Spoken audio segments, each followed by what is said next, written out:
Imagine करें कि आप पूरे 72 दिनों तक प्लेन क्रैश में एक ऐसी जगह में फंस जाएं जहां चारों तरफ बर्फ ही बर्फ हो, न कोई इंसान, न कोई मदद और न खाने पीने को कुछ हो। बस चारों तरफ आपको अपनी मौत का साया नजर आए, लेकिन तभी आपके साथ कुछ ऐसा हो जाए जिसकी आपने बिल्कुल उम्मीद नहीं की हो। कहानी की शुरुआत होती है 13 अक्टूबर 1972 में, जब एक रग्बी टीम अपना फाइनल मैच खेलने अमेरिका से चिले जा रही थी। ये एक नॉर्मल फ्लाइट थी और जहाज के अंदर बैठे सभी प्लेयर्स बहुत खुश थे, क्योंकि उनमें से कई लोग पहली बार प्लेन में ट्रैवल कर रहे थे और ये सभी पहली बार अपनी कंट्री से बाहर किसी दूसरी कंट्री जा रहे थे। कुछ प्लेयर्स के साथ उनके फैमिली मेंबर्स भी थे जो अपने बच्चों को गेम में सपोर्ट करने के लिए उनके साथ जा रहे थे। प्लेन के टेक ऑफ करने के बाद जब वह एंडीज माउंटेन से होकर चिले की तरफ बढ़ने लगा, उस वक्त तक सब कुछ नॉर्मल चल रहा था। अंदर बैठे सभी प्लेयर्स बहुत खुश थे और विंडो सीट से बर्फीले पहाड़ों का नजारा देख रहे थे, लेकिन उन्हें पता नहीं था कि कुछ मिनट बाद उनके साथ कुछ ऐसा होने वाला है जिसके बारे में सोचने से भी डर लगता है। कुछ देर बाद अचानक मौसम खराब हो जाता है। एक बहुत ही तेज बर्फ का तूफान आ जाता है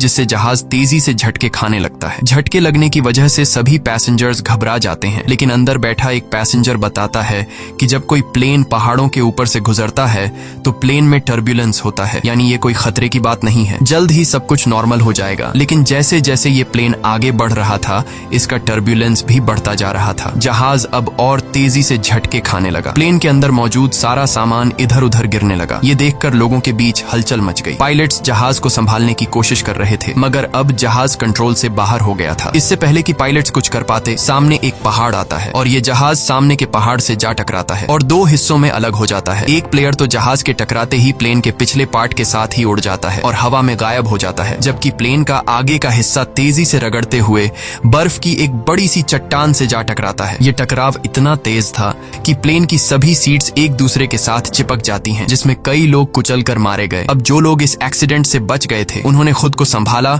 और कैबिन में मौजूद बाकी लोगों की मदद करने लगे। कुछ प्लेयर्स जल्दी से पायलट्स के पास पहुंचे और उन्हें बाहर निकालने की कोशिश की, लेकिन इस दौरान ये दोनों पायलट्स भी मारे गए थे। ये एक बहुत ही दर्दनाक माहौल था। हर तरफ खून ही खून फैला हुआ था। चारों तरफ लाशें बिखरी हुई थीं। इस प्लेन में टोटल 45 लोग ट्रैवल कर रहे थे, मगर इस क्रैश के बाद 18 लोगों की जान चली गई और सिर्फ 27 लोग जिंदा बचे। अब चूंकि इस जहाज ने शाम को टेक ऑफ किया था, इसलिए थोड़ी देर में ही रात हो गई। बाहर का टेम्परेचर तेजी से गिरने लगा। ठंड इतनी ज्यादा हो चुकी थी कि वो लोग बर्दाश्त नहीं कर पा रहे थे। अब ठंड से बचने के लिए ये लोग वहां पर मौजूद सामान और डेड बॉडीज का इस्तेमाल करके प्लेन के सभी होल्स को बंद कर देते हैं ताकि बाहर की ठंडी हवा अंदर ना आ सके, और ये सभी लोग ठंड से बचने के लिए एक दूसरे के साथ चिपक कर बैठ गए। इन सभी की हालत काफी खराब थी। ये अभी भी काफी गहरे सदमे में थे, क्योंकि उन्हें समझ आ चुका था कि ये लोग अब नहीं बच पाएंगे। खैर, जैसे तैसे करके इन लोगों ने रात गुजारी। जब सुबह धूप निकली तो उन्होंने देखा कि 4-5 और लोग ठंड की वजह से मर गए हैं। लेकिन अच्छी बात ये थी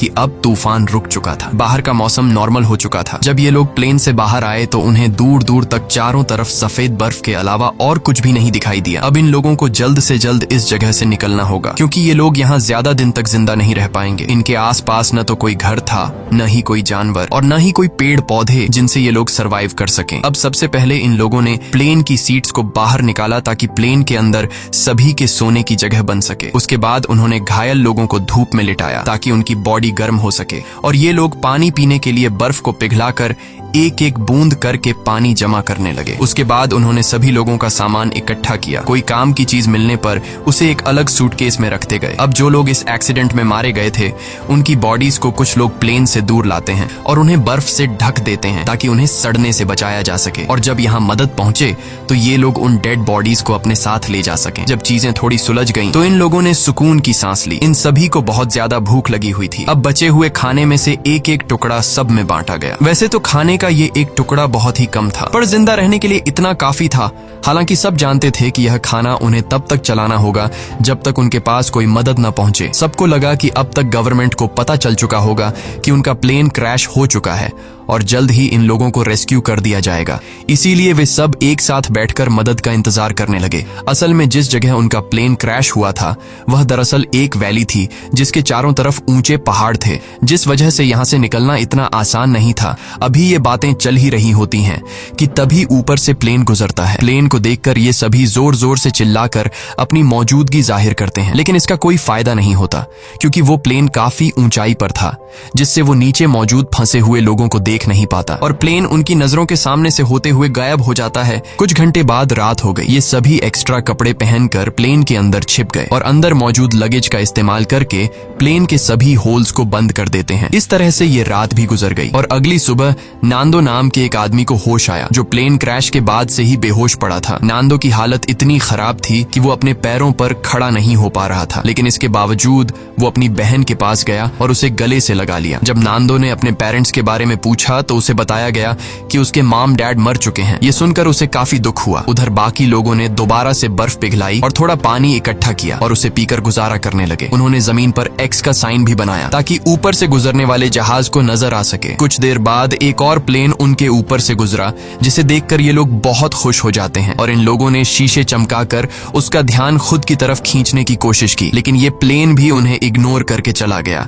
ये लोग खुश थे क्योंकि उन्हें लग रहा था कि शायद उस प्लेन ने हमें देख लिया है और अब बहुत जल्द उनके पास मदद पहुंच जाएगी। लेकिन इस तरह से एक रात और गुजर गई पर कोई उन्हें बचाने नहीं आया। अब उन्हें समझ आ जाता है कि यहाँ हमें कोई भी बचाने नहीं आएगा, इसलिए ये लोग सोचते हैं कि हम सब इस बंद इलाके में अपनी जान कैसे बचा सकते हैं। तभी उन्हें ख्याल आया कि प्लेन के पिछले हिस्से में कुछ बैटरीज पड़ी थीं और अगर हम इन बैटरीज को यहाँ ले आए तो बैटरी की मदद से हम प्लेन के रेडियो को चला सकते हैं और बाहर की दुनिया से कांटेक्ट कर पाएंगे। अब सभी को ये आइडिया पसंद तो आया, लेकिन इस काम को अंजाम देना इतना आसान नहीं था जैसा वो सोच रहे थे, क्योंकि जहाज का पिछला हिस्सा जो क्रैश के दौरान टूटकर अलग हो गया था, पता नहीं वो हिस्सा अब कहाँ होगा। खैर, उन्होंने प्लेन के पिछले हिस्से को ढूंढने का फैसला किया। इसके बाद उन्होंने लेदर और कांच का इस्तेमाल करके कुछ गॉगल्स बनाए ताकि ये गॉगल्स तेज बर्फीले तूफान में उनकी आंखों का प्रोटेक्शन कर सके। और ग्रुप के 4 लोग उन बैटरीज को लाने चले गए, लेकिन थोड़ी दूर जाने के बाद जब उन्होंने पीछे मुड़कर देखा तो उन्हें उनका जहाज कहीं भी दिखाई नहीं दिया और अब उन्हें एहसास हुआ कि इतने सारे बर्फ के बीच किसी को भी उनका प्लेन नहीं दिखेगा और शायद इसीलिए अभी तक कोई उन्हें बचाने नहीं आया। अब ये लोग आगे बढ़ने की कोशिश करते हैं कि तभी वहां मौजूद बर्फ खिसकने लगी। ये देखकर ये लोग डर जाते हैं और वापस अपने जहाज की तरफ आ जाते हैं। इस तरह से इन लोगों को यहाँ फंसे हुए 6 दिन गुजर जाते हैं और 1 हफ्ते बाद प्लेन में मौजूद सारा खाना खत्म हो गया। अब ये इलाका बर्फ से ढका हुआ था और आसपास न तो कोई जानवर था और न ही कोई पेड़ पौधे। इसीलिए अब उन्हें अपना पेट भरने के लिए कुछ न कुछ तो करना होगा। खाने के लिए कुछ भी न मिलने पर वो लोग पत्थरों पर जमी हुई मॉस खाने लगे जिसका टेस्ट बहुत ही गंदा था, पर मजबूरी में उन्हें खाना पड़ा। यहाँ नांदो ने कहा कि अगर उसे मरे हुए लोगों की बॉडीज भी खानी पड़े तो वो खुद को जिंदा रखने के लिए ये भी करेगा। ये सुनकर सभी लोग सोच में पड़ गए। जल्द ही इन सभी के बीच बहस होने लगी कि उन्हें मरे हुए लोगों को खा लेना चाहिए या फिर भूख से मर जाना चाहिए। कुछ लोगों का कहना था कि ऐसा करना ठीक नहीं, ऐसा करने पर हमें ऊपर वाला माफ नहीं करेगा। जिसके बाद उन्होंने अपने पेट पर पत्थर रखकर गुजारा किया। ऐसे ही वक्त गुजरता गया और वक्त के साथ साथ उनकी भूख भी बढ़ती गई। हाल ये था कि ये सभी अपने जूतों की लेस और सिगरेट तक खाने पर मजबूर हो गए, लेकिन कई दिनों से भूखे रहने के बाद उन चीजों से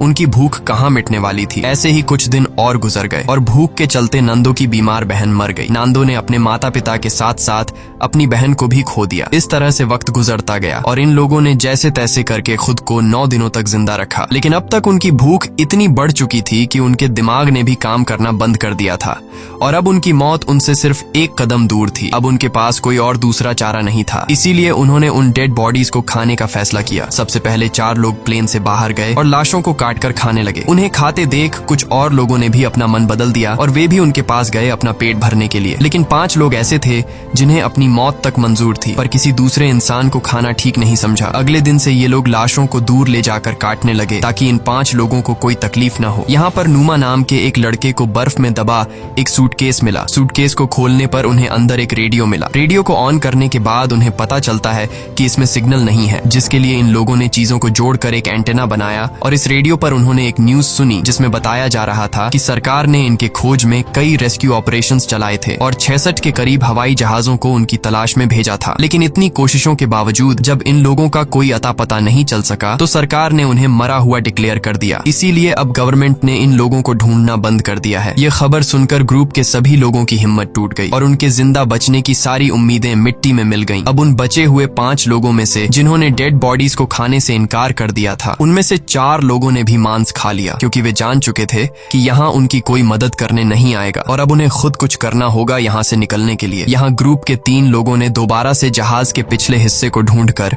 उसमें लगी बैटरीज को लाने का फैसला किया ताकि वे उसका इस्तेमाल करके बाहरी दुनिया से कांटेक्ट बना सकें और उन्हें बता सके कि हम अभी भी जिंदा हैं। इसके बाद 3 लोग प्लेन के पिछले हिस्से को ढूंढने निकल पड़े और कई घंटों तक चलने के बाद उन्हें प्लेन के कुछ टुकड़े मिले जिन्हें ये लोग उठा लेते हैं और साथ ही उस खिलाड़ी की लाश भी मिली जो क्रैश के वक्त उनसे बिछड़ गया था। उन्होंने उसकी लाश को दफना दिया और अपना सफर जारी रखा क्योंकि अब उन्हें भी अंदाजा हो चुका था कि प्लेन का पिछला हिस्सा यहाँ आसपास ही होगा। घंटों की चढ़ाई के बाद ये सभी काफी थक चुके थे और इन बर्फीली हवाओं के चलते उनका सांस लेना भी मुश्किल हो रहा था। जल्द ही रात हो गई और इन लोगों ने एक चट्टान की आड़ में छिपकर रात गुजारने का फैसला किया। अगली सुबह जब उनकी आंख खुली तो ये सभी बर्फ से ढके हुए थे और इन तीनों की हालत काफी खराब थी। ठंड इतनी ज्यादा थी कि उनमें से एक की तो आंखें तक जम चुकी थीं और बाकी दोनों अपने पैरों पर खड़े होने लायक भी नहीं थे। अब उनमें आगे बढ़ने की ताकत तो बिल्कुल नहीं थी, इसीलिए ये सभी प्लेन के बाहर की लोहे की शील्ड पर बैठकर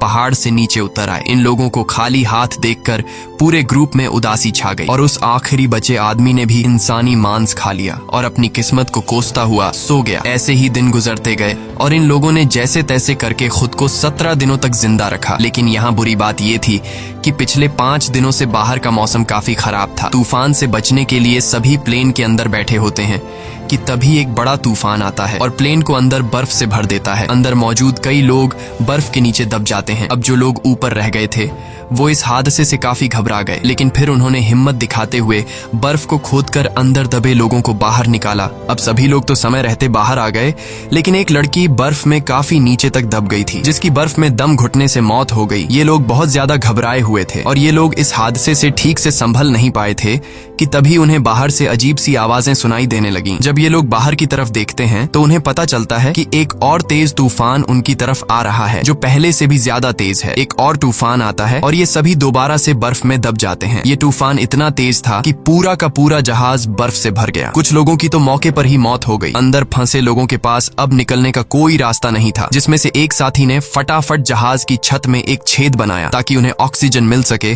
और दम घुटने से बच सकें। ये लोग हाथ जोड़कर सिर्फ यही विश कर रहे थे कि अब उनके ऊपर और बर्फ न गिरे, वरना ये सभी हमेशा के लिए यहीं दबकर रह जाएंगे। कुछ घंटों बाद उन्होंने खुद को संभाला और कुल 8 डेड बॉडीज को इकट्ठा करके उन्हें कोने में रख दिया। अब इस तरह से उन्हें यहाँ फंसे हुए 18 दिन गुजर चुके थे और उनका भूख से बुरा हाल हो गया था। अब जिंदा रहने का सिर्फ एक ही रास्ता था कि वे अंदर मौजूद डेड बॉडीज का मांस खा लें, लेकिन ऐसा करना इन सभी के लिए बहुत मुश्किल था क्योंकि ये सभी डेड बॉडीज उनके अपने लोगों की थीं। अब ये सब देखकर नुमा नाम के उस लड़के ने खुद पर से कंट्रोल खो दिया। वो गुस्से में आया और प्लेन की खिड़की तोड़ने लगा। इस दौरान कांच का एक टुकड़ा उसके पैर में घुस गया, लेकिन इसके बाद भी वो रुका नहीं और बर्फ में छेद करता गया। पूरे 2 दिनों की मेहनत के बाद ये सब ऊपर की तरफ छेद करने में कामयाब हुए, जिसके बाद वे सभी बाहर निकल आए। बाहर आकर ये सभी इतने खुश थे जैसे ये सभी मौत की कैद से आजाद हो गए हों। उन्होंने जिंदा बचने की खुशी मनाई और फिर बर्फ खोदकर प्लेन को बाहर निकालने लगे। इस दौरान नुमा नोटिस करता है कि उसके पैर में जो चोट लगी थी उसमें अब कोई दर्द नहीं है क्योंकि बर्फ ने उसके जख्म को सुन्न कर दिया था। हालांकि वो इस पर ज्यादा ध्यान नहीं देता और बर्फ खोदना जारी रखता है। अब आसमान में सूरज निकला हुआ था,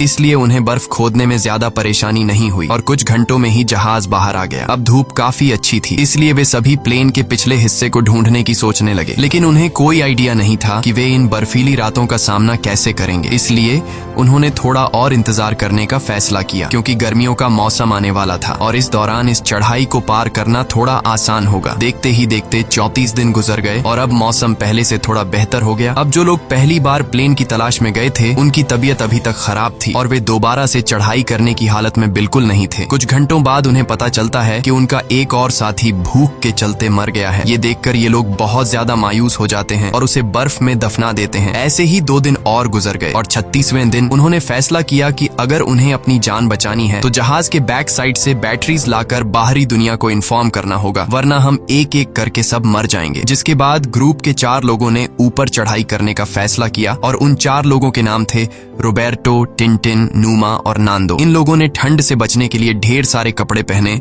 और प्लेन की तलाश में निकल पड़े, लेकिन कई घंटों तक चलने के बाद भी उन्हें उनका प्लेन कहीं दिखाई नहीं दिया। तभी नूमा की तबीयत बिगड़ने लगी और वो चक्कर खाकर गिर जाता है। यहाँ बाकी लोगों ने देखा कि उसके पैर की चोट में इन्फेक्शन फैल चुका है, इसीलिए वे सब तय करते हैं कि वापस नूमा को नीचे ले जाएंगे। लेकिन नूमा ने ऐसा करने से मना कर दिया। उसने अकेले ही नीचे जाने का फैसला किया और बाकी लोगों से आगे बढ़ने को कहा। अब नूमा प्लेन के पास तो लौट आया, लेकिन उसकी हालत इतनी खराब थी कि वहां पहुंचते ही वो बेहोश हो गया। थोड़ी देर बाद जब उसे होश आया तो उसने देखा कि उसके साथी प्लेन से बर्फ हटाने की कोशिश कर रहे थे। वो भी उनकी मदद करना चाहता था, लेकिन कमजोरी के मारे वो हिल तक नहीं पा रहा था। दूसरी तरफ वे 3 साथी कई घंटों का सफर तय करने के बाद उस जगह पहुंच जाते हैं जहां प्लेन का पिछला हिस्सा था, जो चट्टान से टकराने के बाद टूट गया था। इसे देखकर ये तीनों बहुत खुश हो जाते हैं और प्लेन के पिछले हिस्से के पास जाते हैं। जब ये तीनों जहाज की जांच करने लगे तो उन्हें बैटरीज के अलावा और भी बहुत कुछ मिला, जैसे कि ढेर सारे कपड़े, रम की बॉटल्स और कई सारे सिगरेट के पैकेट्स। ये लोग सामान लेकर वापस अपने प्लेन के पास आते हैं, जहां उन्होंने बैटरी को प्लेन के रेडियो में डाला और बाहरी दुनिया से कांटेक्ट बनाने की कोशिश की, लेकिन बदकिस्मती से रेडियो खराब हो चुका था और इस तरह से उनकी आखिरी उम्मीद भी मिट्टी में मिल जाती है। उधर नोमा की तबीयत भी बिगड़ती जा रही थी और अब उसका इन्फेक्शन पूरी बॉडी में फैल चुका था। प्लेन से मिला खाना भी अब खत्म हो गया था, इसलिए ये सभी दोबारा से ह्यूमन मीट खाने लगे। नोमा ने खाना पीना बंद कर दिया ताकि बाकी लोगों के लिए ज्यादा खाना बचे, क्योंकि वह जान चुका था कि अब उसकी जान नहीं बचेगी। अब ग्रुप के कुछ लोग एक बार फिर प्लेन के पिछले हिस्से तक गए, इस उम्मीद में कि उन्हें कुछ काम लायक मिल सके। इस बार उनकी किस्मत ने साथ दिया और उन्हें एक वाटरप्रूफ कपड़ा मिला, जिससे जोड़कर उन्होंने एक स्लीपिंग बैग बनाया। इसके बाद उन्होंने रेडियो पर खबर सुनी कि प्लेन क्रैश को 58 दिनों के गुजर जाने के बाद अब सरकार उन्हें ढूंढने के लिए एक आखिरी मिशन चलाएगी। ये खबर सुनकर सभी में दोबारा से जान आ गई और जिंदा बचे रहने की एक छोटी सी उम्मीद मिली। यहाँ कुछ लोगों ने कहा कि हमें यहीं रुककर उनका इंतजार करना चाहिए, जबकि बाकी लोगों ने कहा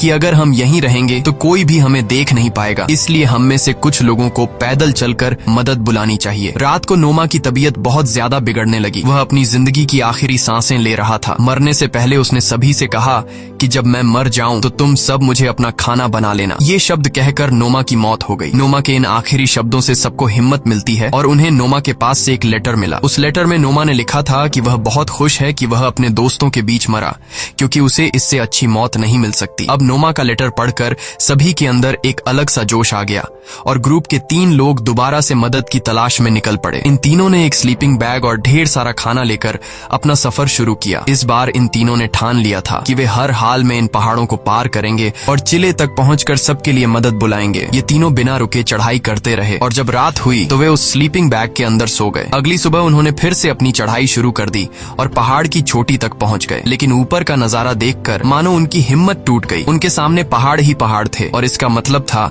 कि उन्हें अभी काफी लंबा रास्ता तय करना था। उनके मन में ख्याल आया कि वे सभी वापस लौट जाएं, क्योंकि इस सफर को पूरा करने के लिए उनके पास 3 लोगों का खाना नहीं था। यहाँ टिन ने अपना खाना इन दोनों को दे दिया और खुद वापस लौट गया, ताकि ये दोनों इस सफर को आसानी से पूरा कर सकें। हालांकि ये सफर काफी लंबा और चैलेंज से भरा हुआ था, लेकिन फिर भी इन दोनों ने हार नहीं मानी और आगे बढ़ते रहे। और आखिरकार 10 दिनों तक लगातार चलने के बाद इन दोनों की मेहनत रंग लाई। वे एक ऐसे इलाके में पहुंचे जहां ऊपर के मुकाबले बर्फ काफी कम थी। इन दोनों को एक साफ पानी की नदी भी मिली, जहां रुककर उन्होंने ढेर सारा पानी पिया। तभी कुछ ऐसा हुआ जिसकी किसी ने उम्मीद नहीं की थी। उन्हें घोड़े पर सवार एक आदमी दिखा जो नदी के उस पार खड़ा था। पहले तो इन दोनों को उस आदमी को देखकर अपनी आंखों पर यकीन नहीं हुआ। वे समझ रहे थे कि जैसे वे सपना देख रहे हैं, पर जल्द ही उन्हें एहसास हुआ कि यह भ्रम नहीं बल्कि सच में एक इंसान है। उस आदमी को देखकर उनकी खुशी का ठिकाना नहीं रहा। उन्होंने जोर जोर से चिल्लाकर